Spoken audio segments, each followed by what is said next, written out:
Welcome to The Bridge, the official podcast for the University of Maryland, Baltimore School of Pharmacy Patients Program.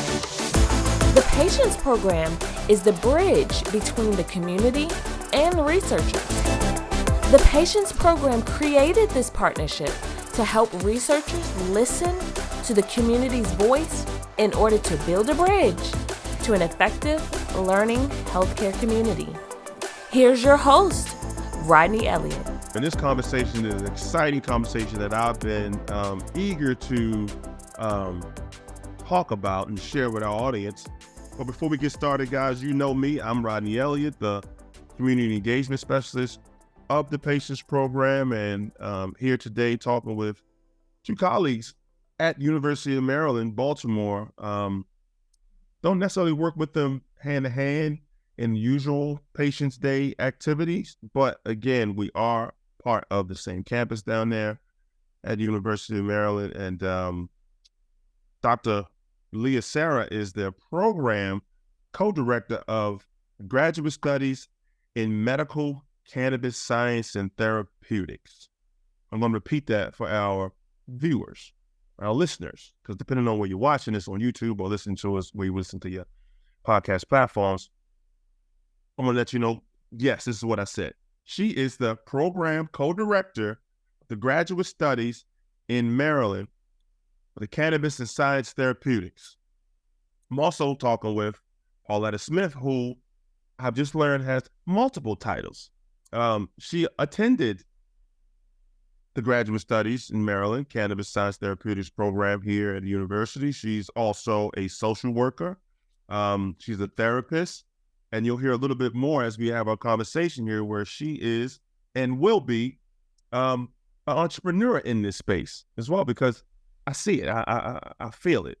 And if you haven't got the gist of what we're talking about so far, yes, you can go and attend a program at the University of Maryland and receive a certificate in the medical cannabis space. We'll talk a little bit more about exactly what that looks like.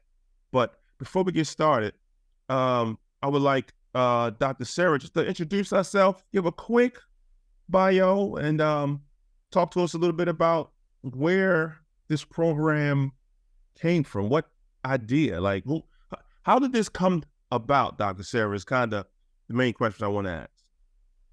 Sure, thank you, and I'm happy to talk about that. And just one quick clarification. So the program that we have is the Graduate Studies in Medical Cannabis Program. It's here at the University of Baltimore, and right now we actually have two different programs. One is a graduate certificate, which is 1 year, 4 credits, and the other is a Master of Science degree, which is 2 credits. We'll probably talk a little bit more about those later. And I'm an associate professor in our Department of Practice Sciences and Health Outcomes Research. I've been teaching here at the university since 2012, and before that I was a student and a resident, so I'm really homegrown here at the University of Maryland, Baltimore. This program was the brainchild of Dr. Natalie Eddington. She's our immediate past dean. She just stepped down this past summer, and she kind of conceived of the program back in 2017. And I kind of came on board late 2017 or in 2018.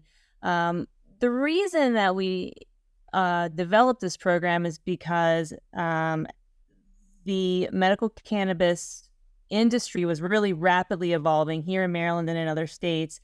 And there were no real formal academic educational programs related to medical cannabis. And initially, we were really looking at educational programs for healthcare professionals. A number of studies had been published surveying different health professions about their knowledge of medical cannabis. Mm-hmm. And the consensus of a lot of these studies was that, health professionals need more knowledge. And in thinking about this program that we were developing, we really decided that it needed to be for more than just healthcare professionals, because this space includes individuals in many different professions. Yes. Not just healthcare professionals, but entrepreneurs and legal professionals and educators and patient advocates and ancillary services. And so and those individuals we thought also needed a foundation in the science, Yep. policy, and medical knowledge related to the plant. And so that's how the program kind of the idea for the program was born and developed from there.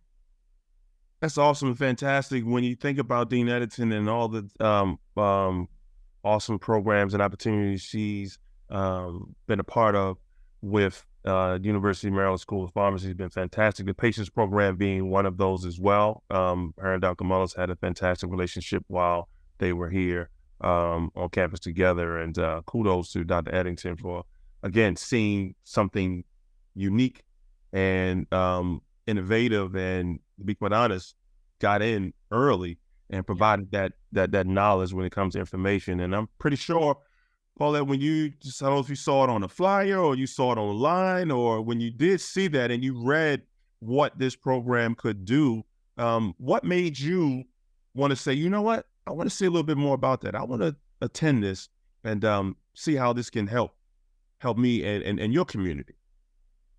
Sure. So, it's funny because I had never heard the story of the origin of the program.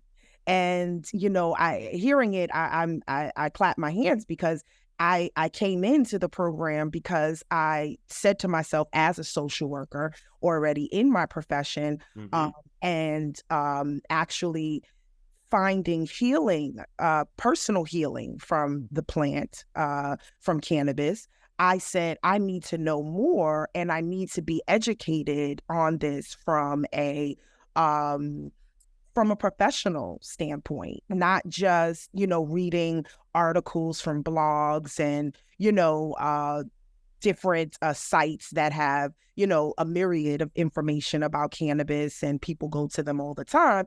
I said, I really need to understand this from a higher level so that I can be educated for my own health.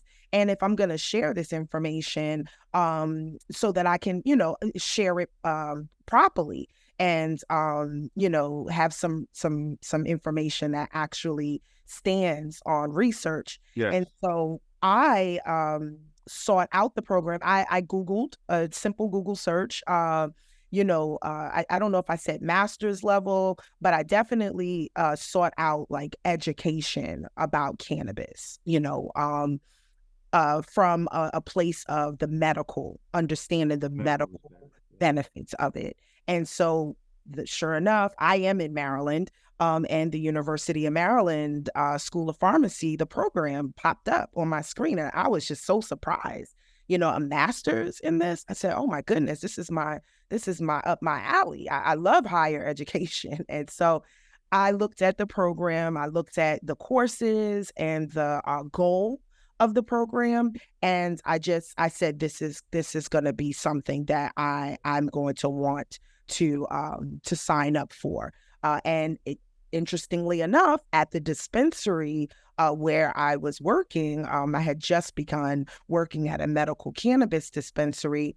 The manager, or she was actually the clinical director, which in Maryland, that was one of the pieces in the medical program. Every dispensary had to have a clinical director. And typically that person, based on the qualifications, wound up being a pharmacist. And so the medical director or the clinical director at my dispensary was a person in the master's program. She was actually she was in the first cohort. I don't even know if you know that, Dr. Sera. Yes, yeah. That's so cool. Absolutely. And so she was in the inaugural cohort. And so I think she might have been maybe a term in, and I mentioned it and she said, yes, do it. Let's do it. And sure enough, I applied and was accepted, and then began my journey with the MCST program. Yeah. Oh man, I love it when I learn something new from my guests, but I also love it when my guests learn stuff new. That's actually pretty cool. That's actually pretty cool. Yeah, that's great. How has the cannabis education evolved over the years, and what are some of the challenges that persist in spreading accurate information? I'm gonna tell you this, with the patients program, particularly when most recently when COVID struck, there was a lot of misinformation going around about COVID-19. Now, how has excuse me. Well, what have some of the challenges been in spreading accurate information around this whole medical cannabis space? So I'll start, and then maybe Paulette, you can kind of pick up. Yes. So, I think that, one of the challenges in spreading accurate information is that there's still a lot of stigma, and I think that a lot of people have a kind of a preconceived idea of what cannabis is and can do either one way or another. As some people may think that it is the answer to everything, and as Paulette said, that's not the case. And some others, think that, it's something that's terribly dangerous, and that's also not the case. And that's probably the true answer lies somewhere in the middle. And so I think that's one of the challenges, is to kind of get past people's preconceptions and biases and stigma.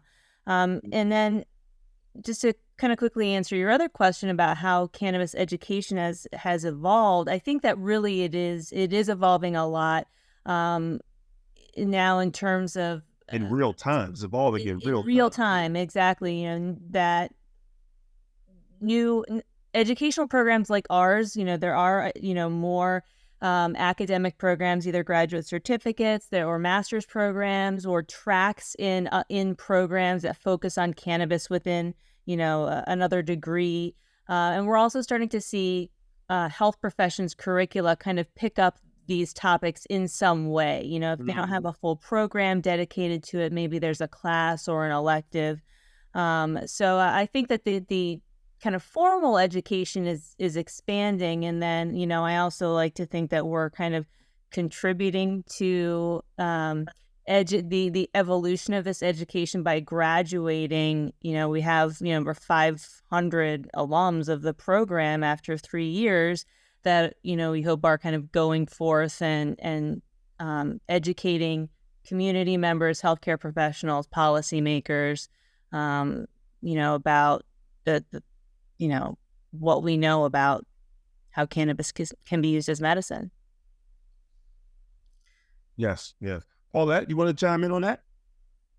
So, as Dr. Sera is mentioning, there are a number of, I believe, programs, whether academic programs or, certificate programs that are sparking up. And I think that people are becoming more aware of the widespread use of cannabis, and the legalization and decriminalization of Yes. it is becoming more, every state that's voting on something, there's a cannabis, reg in there, or some bill that's being put forth that potentially may have cannabis becoming decriminalized or legalized, or a medical program popping up. And so in many states. And so I think that since that is happening more often, you are seeing like colleges and universities adding programs, adding courses that may help people not only understand the plant, but then also like this business end of it, the side of it where people can start to have their own businesses and what that may look like. So I think one of the impacts that we're seeing is the legalization impact, the medical program impact across the states. And then you have, because of that, the legalization, you have dispensaries opening, right? And so then you have those people in the dispensaries learning about cannabis, and then they are sharing that information. Then the people who are going to the dispensary, so it's just like a trickle of it, things are trickling down, and the information is being disseminated in different ways. And I think that's kind of how education around the plant is evolving and becoming more, how do I say, people are becoming more interested in learning about the plant versus just, oh, it's weed, Yeah. So.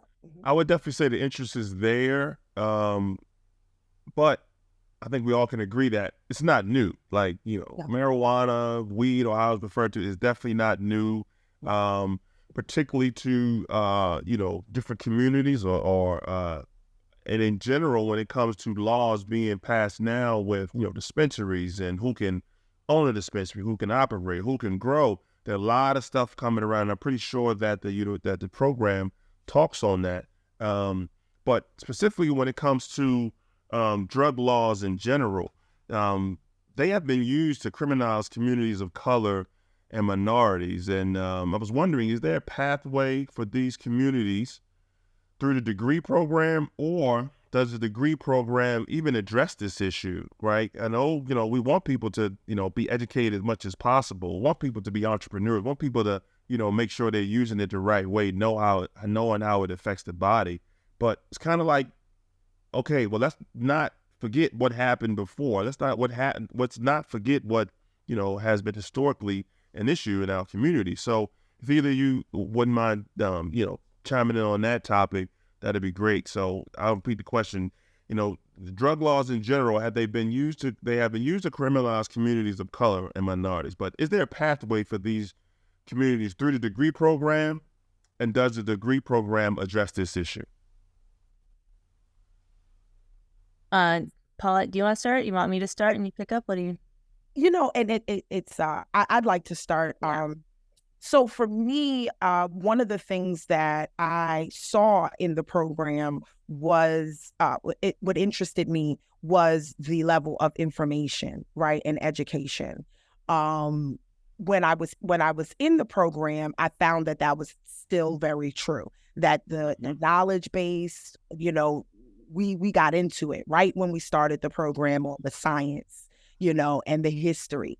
But what I didn't find in the program, which I can say now, I definitely see, is that information about the history of the plant and the drug laws and how they've affected the communities. I didn't get that piece driven home to me like I did in the community that I grew up in, noticing that drugs, and there was a problem, with the ways drug laws affected my people. And so having talked to Dr. Sera upon my graduation about that, about the fact that I thought more could be talked about and more call to action. Yep.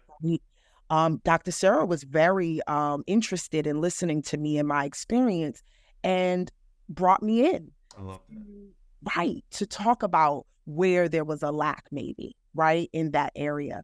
And so since then, we've talked about one of the first courses in the program and how we could talk to students about, how cannabis was prohibited and what politics played and how marginalized and Black and brown communities have been affected contemporarily, right?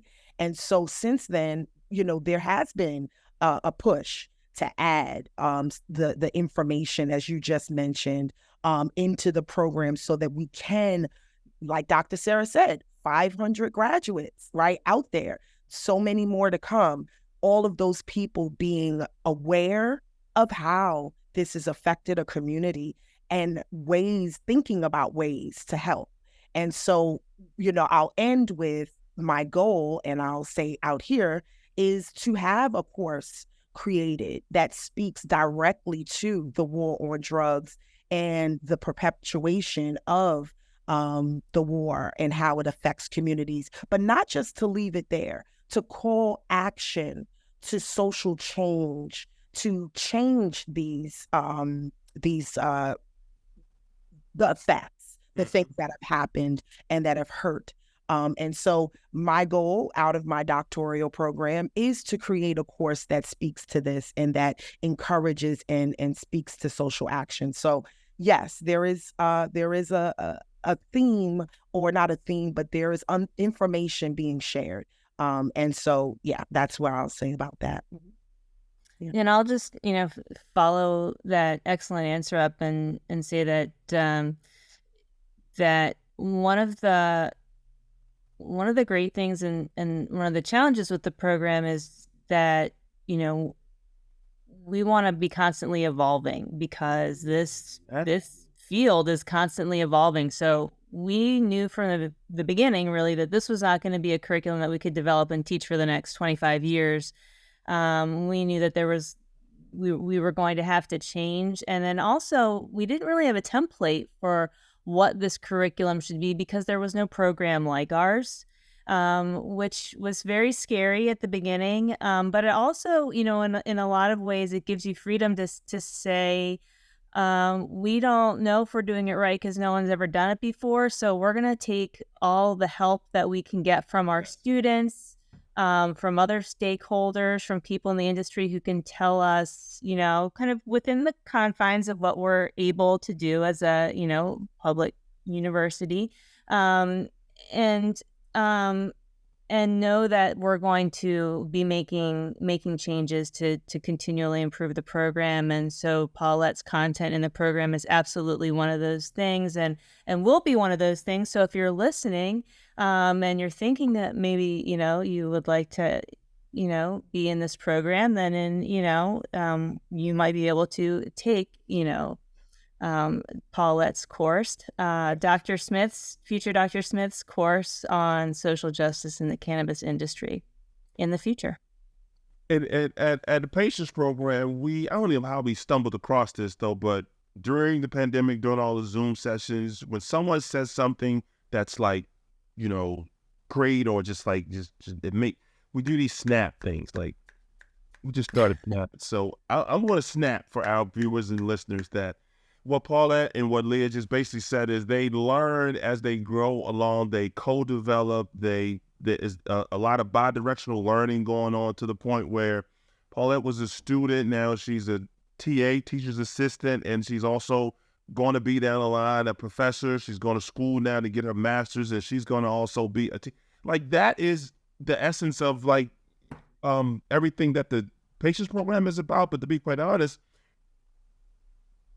it's admirable to see that not necessarily you don't know it all, but you're willing to learn from folks who you engage with, folks who you learn with. Like that's what this program is all about. If you're interested in learning more about this program, I mean, you should definitely be involved, or figure out how you can be involved, because if I'm correct, this is all done online right now, right, Dr. Sera?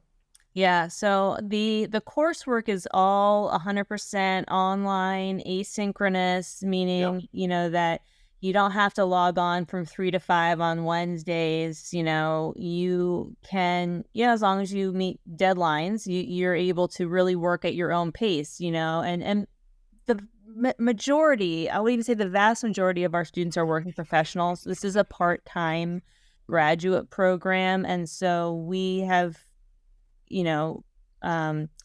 developed it to be accessible to people who have jobs, families, who are doing a lot. And so again, yes, it's online. If you're in the master's program, there are 4 in-person events that we hold at our campus in Rockville, Maryland, at the universities at Shady Grove. But the graduate certificate is fully online and doesn't have that in-person component. Fantastic. And so, Paulette was a student, now turned assistant professor. She was motivated and actually probably got even more motivated when she started attending the class. So what are some of the jobs or opportunities that someone can get, or someone can, have a more grounded background in this space once they finish either the master's program or they get the certificate? I'll start with that one, then Paulette, and Yep. Pick up where I leave off. But I'll say that both of the programs, I think that what you get out of it or what you're able to do when you leave does depend in some part on your kind of what your professional and academic background is. So as I kind of alluded to before, we've got a really academically and professionally diverse cohort of students. We do have doctors, nurses, and pharmacists. We also have a lot of business professionals. We have obviously social workers, we have attorneys, we have patient advocates, people with, humanities backgrounds, people who are educators. And so, if you are a clinician when you come into the program already, then you will be able to more easily do clinical work when you come out. Our program does not make you a pharmacist. It doesn't make you a nurse or a clinician in and of itself. You still need that extra training. However, people who are clinicians may expand their practice, as what was talking about, to do other, to expand their practice to, include cannabis therapeutics. And, others may go on to, do consulting, to work as entrepreneurs, to start businesses. In terms of the graduate certificate, really, we just started this program. Our first graduate certificate cohort just started this fall. But my thought about the certificate is that what makes this special is that by completing the certificate and taking these 4 foundational courses in cannabis science, you're showing that you're dedicated to the field, that you're dedicated to improving your knowledge about the cannabis plant. And I think that it puts you kind of, heads above others in terms of jobs at, dispensaries or other cannabis businesses. Paulette, what do you think? Yeah, it's so interesting because as a student, I was, when I did my program, we were online exclusively because it was COVID. So I was in the midst of, the lockdown and all of that. So we didn't even have our first in-person, what is it? Not seminar, you just meant symposium. And so most of my interactions with my colleagues were all online. And so you see people's expertise, they'll say when we did our introductions, oh, I'm a lawyer, oh, I'm this, I'm that. And for me, it was like, wow, all these different people want this information. And if you recall, I initially came in, I don't know if I said it as much, but because I was a patient and I really wanted to know more about how I was medicating, right? And so for me, I'm like, oh, and I'm a social worker, but that wasn't really my base, and so just knowing that there's all of these other people, in professional world wanting to know about cannabis, for me, that opened up my thoughts of what I could do, right? Because now I'm saying, well, I can consult with lawyers, right? I can talk with, marketing people. Because I have now this base of information about the plant, about advocacy, about law, because we haven't really talked about the courses per se, but you're not just learning about the science of the plant, which is great, and that's really impactful, but we're also learning in this program about the therapeutic aspects, right? How to talk to patients, how to talk to people, right, who want to know more about the plant. Also the law, right? We talk about advocacy and looking at following the bills that are being passed and such. And so when you say, what are the avenues, right, coming out of the program, I'm like, there's so many. Because there's just, you're learning so much and you don't even know what you don't know, until you're there, And so for me, like I said, I'm meeting people, we're doing a discussion post and stuff. So that's how you're interacting with people. And I would say, hey, I'm working in a dispensary. And people would be, oh my gosh, you're in a dispensary? How did you get in? And so, there's just different avenues. So you could be someone who just, works in the dispensary, someone who wants to know more about your own Medicaid, the way you're medicated. So yes, consultants, product development. So I'll just list a couple, right? You could go into product development potentially, research, right? Healthcare liaison, right? Product testing, right? Because now you know more about how the plant interacts, regulatory, right? You could go into being a person who knows about or deals with the regulations, advocacy, quality control. I could go on. Mm-hmm. You know what, Paulette, I would love to hear more, and I'm pretty sure you could go on, but I'm sitting here listening to both of you guys talking. I think, Leah, in our first meeting that we had before we were setting up this podcast, you talked about how, I want to say, first year you started, there were over, 500 people that maybe inquired about wanting to learn about medical cannabis, which lets me know that when you're in a room or when you're in a Zoom session with doctors, lawyers, entrepreneurs, that, again, that hammers home that idea that this isn't something new. Like, this has been around for a really long time, and the fact of the matter that now, by being legal in Maryland or legal in other states, that it made sense to create an opportunity to folks to learn more from a therapeutic perspective, from a more scientific perspective, and kudos to both of you guys for being part of the very beginning of this education when it comes to medical cannabis. Which leads to my next question. In both of you guys' experience, either one can go first. What are some of the most exciting developments or trends that you see in the cannabis industry, whether it's coming from a educator, whether it's coming from a advocacy lens, whether it's coming from a patient lens as well, Paulette? I mean, because again, it's new. We all learning on the fly, but it's going to be here for a while. It's been here for a while. So now, understanding it as much as we can, I think it's important. So when it comes to what's been exciting as far as developments or trends around this industry, what has been, I guess, new or new information you guys learned? Having, worked in the dispensary space, right? Yeah. And so, as a patient, I'll speak from a patient standpoint, what's exciting is that, there are products now that are really, how do I say this? Extracting, right? I'll use a little pun, extracting the best parts of the plant and kind of offering to patients like myself who have specific conditions, ability to get specific parts of the plant. Right. So I won't go all the way into the science of it all, but we know cannabis is made up of many parts. Right. And so some people, when we haven't said it now, but misconceptions, right, along with this is that, it's just one thing. People who have had bad experience will say, or experiences, it only makes you sleep. It's like, this is just one thing. No, it is many, many beautiful things.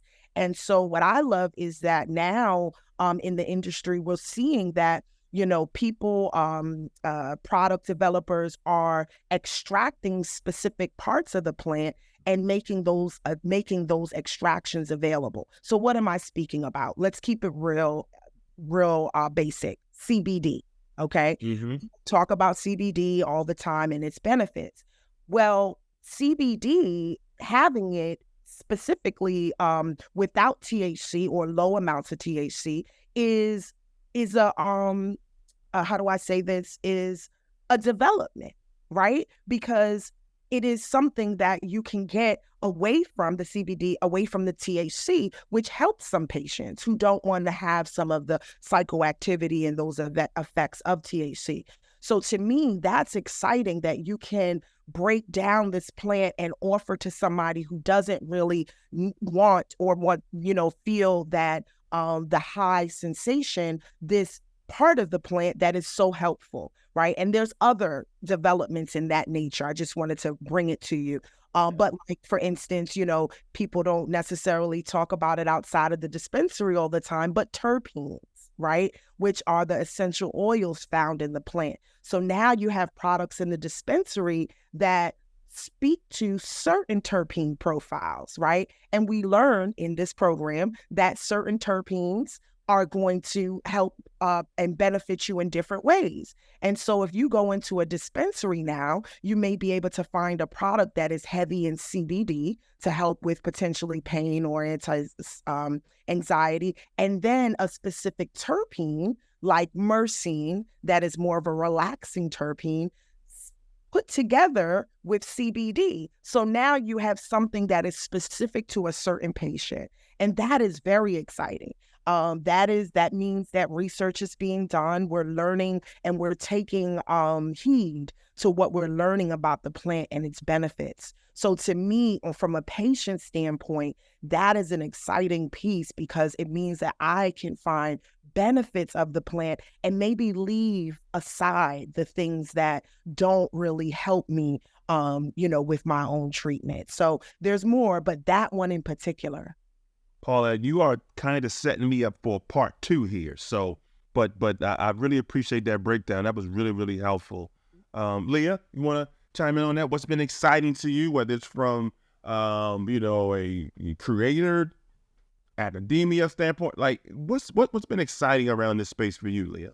Well, I think right now the thing that is most exciting and that I think many of us are kind of waiting with bated breath to see what's going to happen is that there seems now to finally be some realistic potential for cannabis to be moved off of Schedule 1, which is something that this happened in August, that the Department of Health and Human Services made a recommendation to the DEA to change the way that cannabis is scheduled, to move it from Schedule 1 to Schedule 3.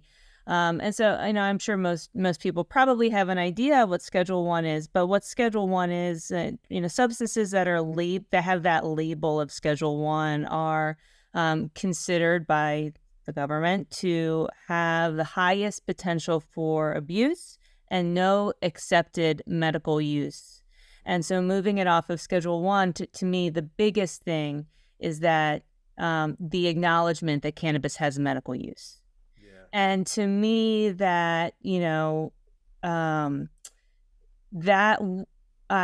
if that happens, my hope is that will do a lot to change how the medical community feels about cannabis, because it will have an accepted medical use. And I think that is a lot of what's been preventing kind of the traditional Western medical community from learning about cannabis. Has been that classification.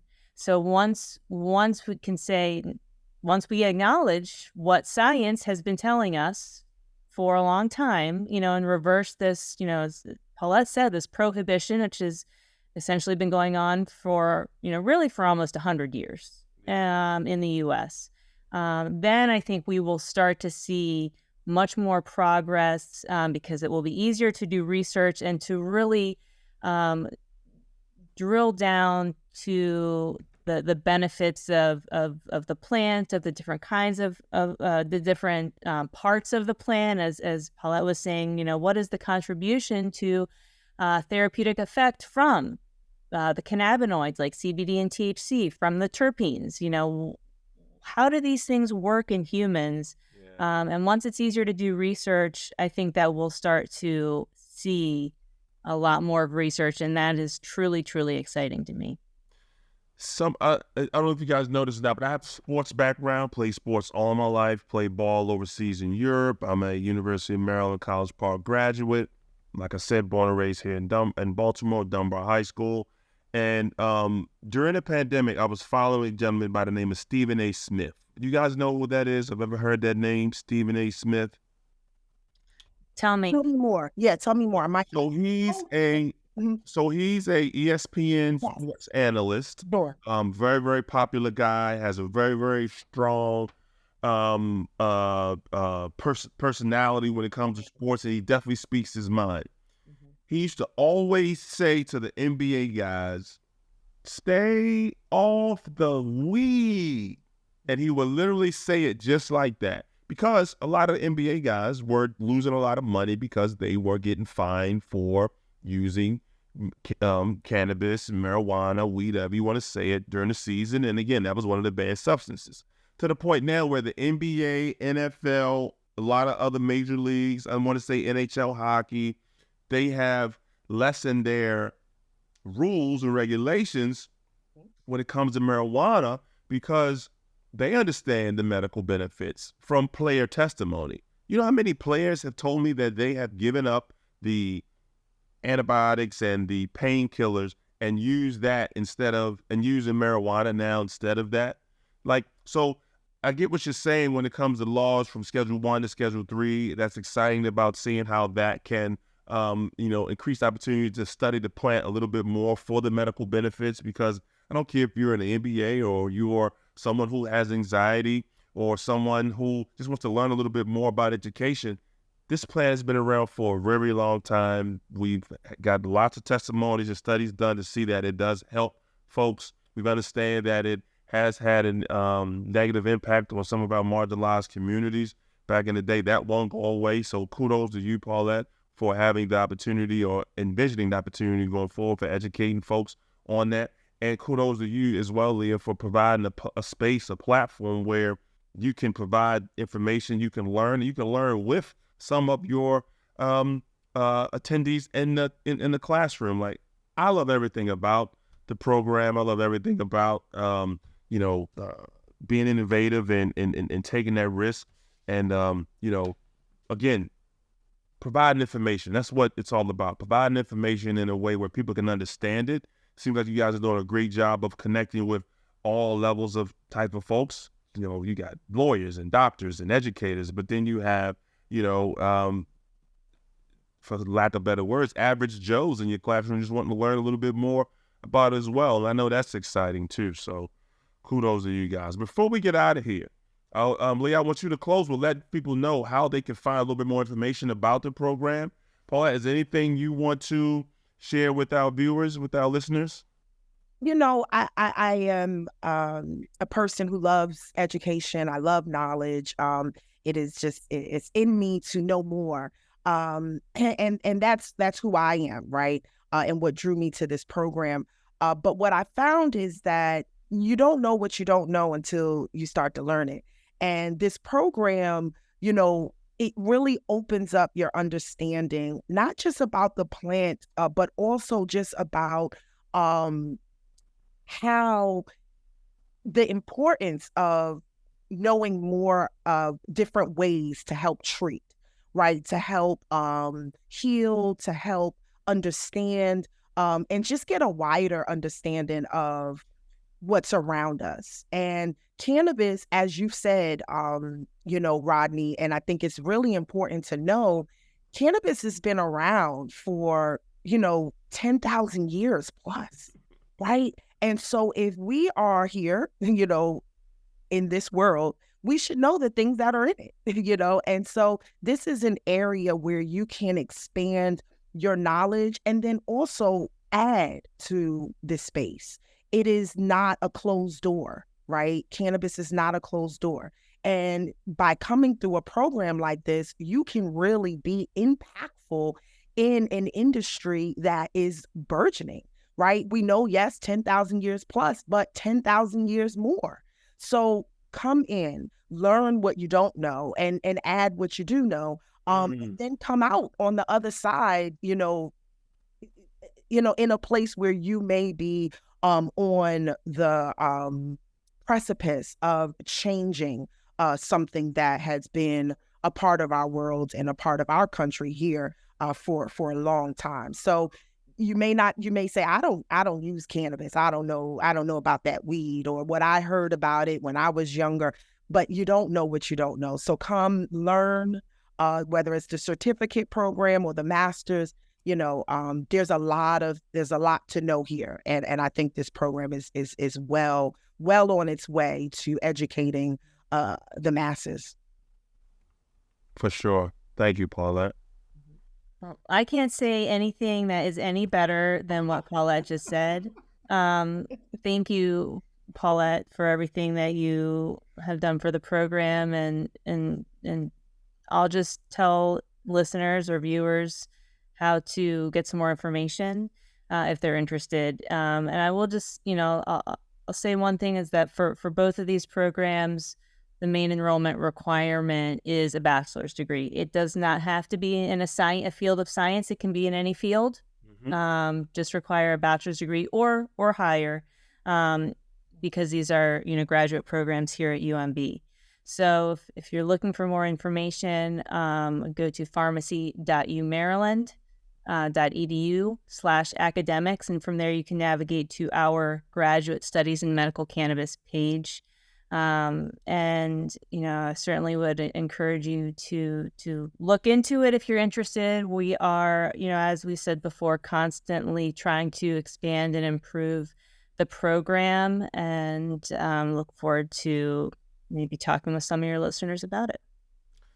For sure. And I will end on this quote. I read an article, and it was a fantastic read.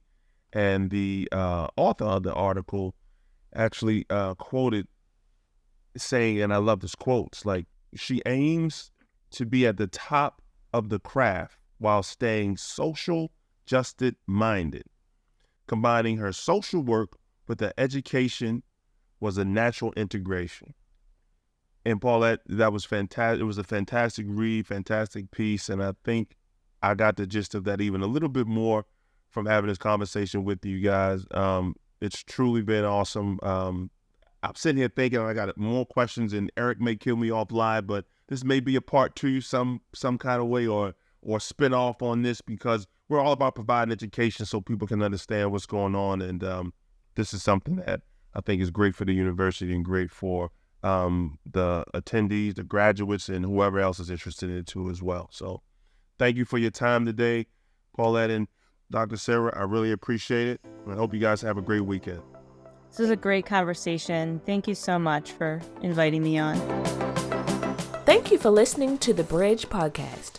To learn more about the Patience Program, visit our website at www.patience.umaryland.edu.